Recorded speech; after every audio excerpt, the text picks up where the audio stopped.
తాకట్టులో ఉన్న బంగారాన్ని విడిపించి ఆ రోజు ఆన్లైన్ రేటుకే మేము కొంటాం. Sharma gold company.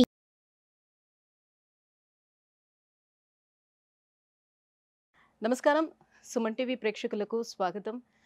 ప్రస్తుతం మనతో పాటు ఉన్నారు శ్రీచక్ర పీఠ వ్యవస్థాపకులు, అలాగే ప్రముఖ జ్యోతిష్య పండితులు, మనందరికీ సుపరిచితులైనటువంటి డాక్టర్ ప్రదీప్ జోషి గారు మనతో పాటు ఉన్నారు. ఈ క్రోధినామ సంవత్సరం 27 నక్షత్రాల వారికి ఏ రకంగా ఉండబోతుంది ఏంటనే విషయాన్ని తెలియజేసేందుకు గురుగారు నమస్కారం. శ్రీమాత్రే నమః. మీ జన్మ నక్షత్రం ఇంపార్టెంట్. ఇప్పుడు నేను చెప్పేది ఏది జన్మ నక్షత్రం, నామ నక్షత్రము కాదు. నామ నక్షత్రం వేరు, జన్మ నక్షత్రం వేరు. నామ నక్షత్రానికి ఏ రాశి ఫలాలు గాని ఏ గోచార ఫలితాలు గాని వర్తించవు. పేరు పేరే, పేరులో కొంచెం బలం ఉండాలి, అంతకు మించి ఏం లేదు. అది న్యూమరాలజీ అనుకోండి.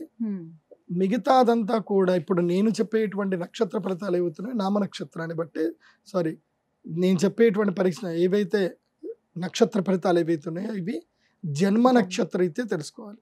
మీ జన్మ నక్షత్రం మీకు తెలియదంటే నా వెబ్సైట్కి విజిట్ అవ్వండి. అక్కడ మీ date of birth, time, place అన్ని కూడా ఎంటర్ చేయండి. మీకు మీ యొక్క జాతకం మీకు ఈమెయిల్లో PDF రూపంలో వస్తుంది. ఇది 500 పేజీలకు పైగా వస్తుంది. డే టు డే రిపోర్ట్తో సహా వస్తుంది. అంటే ఈ రోజు ఏం జరగబోతుంది, రేపు ఏం జరగబోతుంది అనేది సూచన ప్రాయంగా డే టు డే రిపోర్ట్తో సహా వస్తుంది. సో అది మీరు స్వీకరించవచ్చు. మీ జన్మ నక్షత్రం అక్కడి నుంచి తెలుసుకోండి. పేర్లను బట్టి ఇప్పుడు శ్రీనివాస్ అని పేరు ఉంటుంది, అందరూ తులారాశి అని చెప్పేస్తారు. కాదు. ఇప్పుడు వెంకటేష్ అంటారు, వేవో కాకి మృగశిర నక్షత్రము అంటే ఇది మిథున రాశి అని చెప్పేస్తారు. కాదు. సో ఇలా పేరును బట్టి మీరు రాశులు చెప్పుకోకండి, నక్షత్రాలు చెప్పుకోకండి, దాని ఫలితాలు ఉండవు.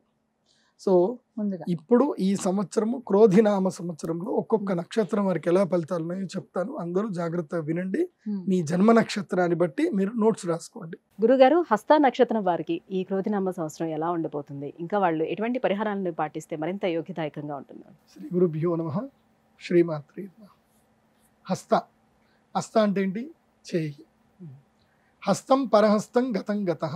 హస్త నక్షత్రం యొక్క గొప్పతనం ఏంటంటే, ఇది అందరూ మీరు నోట్ చేసి పెట్టుకోండి. ఇది కావాలంటే మీ ఎడిటర్ గారు కూడా ఒకటి షార్ట్ చేసి మీరు వైరల్ చేయొచ్చు కూడా, ఫేస్బుక్లో కానీ దేంట్లో కానీ. హస్త నక్షత్రము రోజున మనము ఎవరికైనా ఏదైనా ఇస్తే అది అటే తిరిగి రాదు. హస్త నక్షత్రం రోజు ఏదైనా మనం స్వీకరిస్తే అది మనతో పాటు జీవితాంతం ఉంటుంది. కాబట్టి ఇది మీరు బాగా గుర్తుపెట్టుకోండి. ఏవైనా వస్తువులైనా మనుషులైనా ఏదైనా మీ జీవితంలో పోవాలి, ఇది నా జీవితంలో ఉండకూడదు అంటే వాళ్ళకి హస్త నక్షత్రం రోజు ఆ వస్తువును వదిలేసుకోండి. వాళ్ళకి బ్రేకప్ చెప్పాలంటే హస్త నక్షత్రం రోజు బ్రేకప్ చెప్పండి. ఇంకా వాళ్ళు మీ జీవితంలోకి రారు. ఎవరైనా మీ జీవితంలో ఉండాలి, వీళ్ళు మొత్తం నా జీవితంలో ఉంటే బాగుంటుంది అని మీరు అనుకుంటే వాళ్ళకి హస్త నక్షత్రం రోజు ప్రపోజ్ చేయండి. వాళ్ళని మీ జీవితం లోపలికి ఆహ్వానం చేయండి. బంగారం కొనుక్కున్న హస్త నక్షత్రం రోజు కొనుక్కోండి. సో గోల్డ్ లోన్ మాత్రం హస్త నక్షత్రం రోజు పెట్టకూడదు. గోల్డ్ లోన్ క్లియర్ చేయడం మాత్రం హస్త నక్షత్రం రోజు చేయాలి. ఇది బాగా గుర్తుపెట్టుకోండి. అయితే సేమ్ హస్త నక్షత్ర జాతకుల లక్షణం కూడా ఇట్లాగే ఉంటుంది. వీళ్ళకి జీవితంలో ఏది ఎప్పుడు పట్టుకోవాలో ఏది ఎప్పుడు వదలాలో వీళ్ళకి తెలీదు. వీళ్ళు నిత్య చాంచల్య జీవులు. హస్త నక్షత్రం వాళ్ళు నిత్య చాంచల్యమైనటువంటి వారు. 3 ఫ్లక్చువేషన్స్ దారుణంగా ఉంటాయి వీళ్ళకి.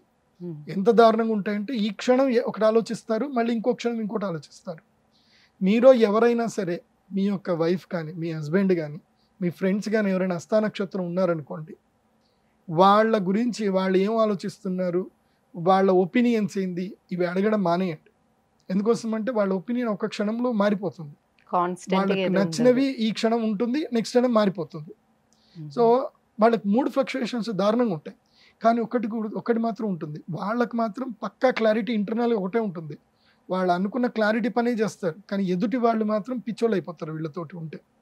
సో హస్త నక్షత్రంతో ఎవరైనా స్నేహం చేస్తే మాత్రం వాళ్ళ గురించి ఎక్కువగా ఆలోచించడం మానేయండి.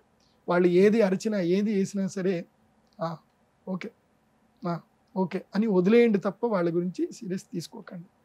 సో ఈ సంవత్సరము హస్త నక్షత్రం వారికి చెప్పేది ఏంటంటే, స్టాప్ యువర్ 3 ఫ్లక్చుయేషన్స్. మీరు రిలేషన్షిప్స్లో ఈ సంవత్సరం దెబ్బతింటారు. అండ్ ఈ సంవత్సరము మీకు ధన సంపాదన, విపరీతమైన ధన సంపాదన వస్తుంది, విపరీతమైనటువంటి పేరు వస్తుంది. బట్ మీరు ఈ 3 ఫ్లక్చుయేషన్స్తో కనుక ఇలాగే ఉంటే మీతో ఎవరు ఫినాన్షియల్ డీల్స్ చేసుకోరు. ఎందుకోసం అంటే మనం ఎవరితో కలిసి బిజినెస్ చేయాలనుకుంటున్నాం, వాళ్ళని నమ్మాలంటే ఎట్లా నమ్మాలి? వాళ్ళు స్థిరంగా ఉంటారు అంటేనే నమ్మితే చేస్తారు. వాళ్ళు స్థిరంగా లేరు అంటే ఎవరు చేస్తారు? ఎవరు చేయలేరు. కాబట్టి మీ యొక్క స్థిరత్వాన్ని మీరు నెలకొల్పుకోండి. మీకు అతి కష్టమైన పని, చాలా సులభంగా ఉంటుంది, అతి కష్టమైన పని ఏందో తెలుసా? ప్రతిరోజు తెల్లవారుజాను 4:30 నుంచి 5:15 వరకు ఈ 45 నిమిషాల పాటు మీరేం చేయాలంటే కేవలం కూర్చొని మహావతార్ బాబాజీ గారి ఫోటో పెట్టుకొని దానికి ముందు దీపం వెలిగించి ఆ మహావతార్ బాబాజీ గారి దివ్యముఖ దర్శనాన్ని మీ కళ్ళతో చూస్తూ, ఆ యొక్క దీపాన్ని చూస్తూ కళ్ళు మూసుకొని ఇక్కడ ఆజ్ఞాచక్రం లోపల కేవలము ధ్యానం చేయడం మాత్రమే.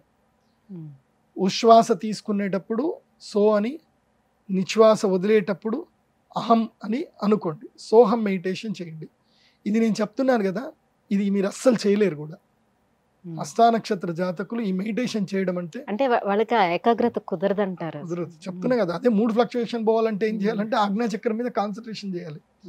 ఇది గనక మీరు చేస్తే మీరు కోటీశ్వరులు, మీరు అదృష్టవంతులు, యోగ జాతకులు. ఇది గనక మీరు చేయలేకపోతే మీరు నిరర్థకమైనటువంటి వారు. ఎందుకోసం అంటే హస్తా నక్షత్ర ఎవరైతే కనుక నాస్తికులు ఎవరైతే ఎక్కువగా ఉన్నారు అంటే అది హస్తా నక్షత్ర జాతకులే. వీళ్ళు లాజిక్లు భయంకరంగా మాట్లాడతారు.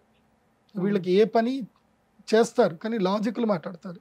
ఇప్పుడు ఉదాహరణకి మీరు దైవాన్ని నమ్మాలి అని మీరు అన్నారు అనుకోండి, నేను దైవం నమ్మను అంటారు. దైవం నమ్మను అంటే దైవాన్ని నమ్మించే ప్రయత్నం చేస్తారు. సో ఇలా స్ప్లిట్ పర్సనాలిటీగా ఉండేది ఈ సంవత్సరం అంతా కూడా ఇలాగే ఉంటుంది వీళ్ళకి. కానీ ధనము విపరీతంగా సంపాదిస్తారు.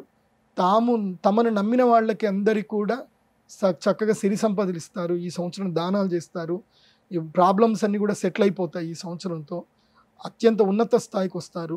గృహ నిర్మాణాలు చేసుకుంటారు, ఇళ్ళు కట్టుకుంటారు, మంచి కీర్తి ప్రతిష్టలు వస్తాయి. ఇవన్నీ ఉన్నాయి.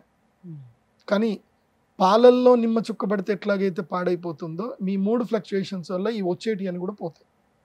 కాబట్టి స్థిరంగా ఉండండి, ప్రశాంతంగా ఉండండి, కోపం తగ్గించుకోండి.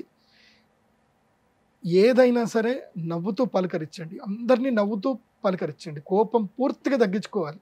ఎవ్వరు ఏదైనా సరే no reaction, only action. Okay, పని చేయడం మాత్రమే తెలుసుకోండి, బాగుంటుంది. సో పరిహారం ఇదైతే చెప్పాను. ఇంకొక పరిహారం ఏంటంటే కనుక ఈ సంవత్సరం వీలైతే కనుక కేదార్నాథ్ వెళ్ళి కేదార్నాథ్ దర్శనం చేసుకోండి. హస్తా నక్షత్రం వారు బాగుంటుంది. ధన్యవాదాలు గురుగారు. సుమన్ టీవీలో మీ పర్సనల్ అండ్ బిజినెస్ ప్రమోషన్స్ కోసం కింది నెంబర్కి కాంటాక్ట్ చేయండి.